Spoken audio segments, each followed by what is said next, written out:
A gente volta a destacar o discurso de Joe Biden na ONU, o último dele como presidente. O democrata declarou que a guerra total no Oriente Médio não interessa a ninguém e que o conflito de Putin no leste europeu falhou.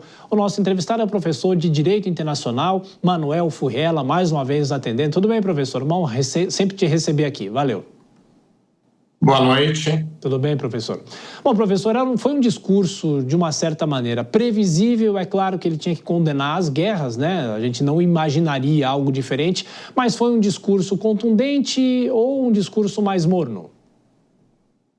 Mais morno, mas também de defesa da própria gestão. Então, aspectos internacionais, a demonstração de que houve um retorno dos Estados Unidos a acordos internacionais, a uma atuação mais multilateral, um pouco diferente do que tradicionalmente os Estados Unidos têm já desde o final da Guerra Fria, onde ficou como a única potência.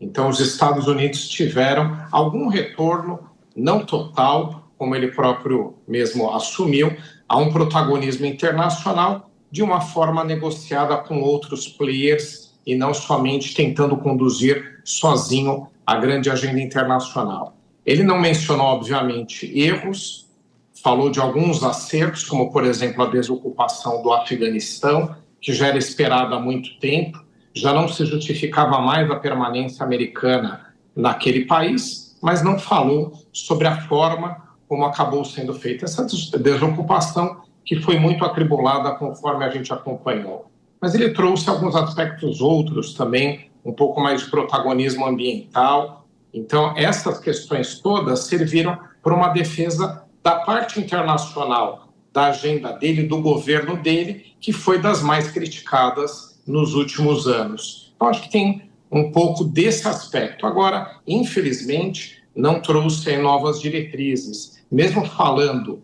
de que a guerra no Oriente Médio, a guerra total, ela não é, por óbvio, uma solução, porque só agrava o problema, ele não mostrou uma diretriz de como haveria um encaminhamento na resolução daquela questão, principalmente, como a gente sabe, conflito entre Israel e palestinos. O senhor acha que ele deixou, professor, nas entrelinhas, uma preocupação, claro, com a invasão, a possível invasão do Líbano, mas enquanto isso, enquanto há essa discussão ainda diplomática, o governo americano mandou mais forças para aquela região, não é? É um contrassenso ou não necessariamente? Sim, é um contrassenso. O que acontece é que os Estados Unidos, independentemente de que governo os direcione, eles têm Israel como principal aliado em toda a região.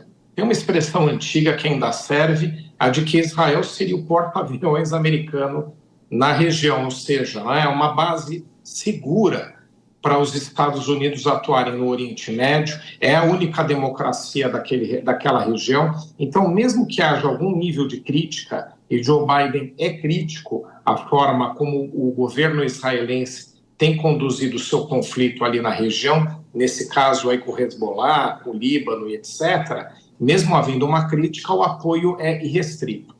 Caso Israel tome alguma decisão que os Estados Unidos entendam que não deveria ser a correta, que é, como você menciona, uma invasão, uma ocupação do Líbano, mesmo que isso aconteça e que venha a crítica, o apoio não deixará de vir. Os Estados Unidos vão fornecer recursos, armamentos, e por isso que estão lá alocados e enviaram tropas adicionais para suas bases. Professor, mais uma pergunta. Muito se aposta que a sucessão na presidência dos Estados Unidos, independente de quem ganhe, isso vai dar o tom das duas guerras, né? O futuro das duas guerras. O senhor concorda com isso? O senhor acha que talvez a guerra no leste europeu tenha um pouco mais de chance de obter algum tipo de consenso, dependendo da sucessão nos Estados Unidos? É correto fazer uma correlação assim? Sim, se Donald Trump sair vencedor, a gente vê dois cenários nesses conflitos. No caso de Israel, vai haver um apoio irrestrito ao governo israelense na agenda que tem conduzido. Não estou dizendo que é pior ou melhor, mas você tem várias formas de resolver um conflito. Você tem a melhor forma, que é uma forma negociada, ou você tem outra, que é a imposição da força por um dos lados que saia vencedor. Então, um conflito ele pode acabar ou por uma parte que vença e impõe a sua vontade, ou por uma composição. No caso de Donald Trump, há claramente uma tendência a apoiar uma resolução por um apoio àquela parte que seja mais forte, no caso a Israel. No caso da Ucrânia, provavelmente também um discurso no sentido de que a Ucrânia terá que ceder algo à Rússia. E atualmente nós temos duas agendas que a Rússia exige. Uma de que a Ucrânia não integre a OTAN e a União Europeia, principalmente a OTAN, e a outra, que mudou durante o transcurso da guerra, que ceda parte do seu território. Se Kamala Harris sair vencedora, no caso de Israel muda um pouco.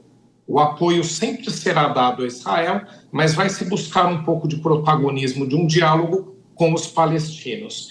Mas no caso da Rússia, vejo uma diferença maior, um apoio restrito e contínuo à Ucrânia na forma como tem sido feito atualmente.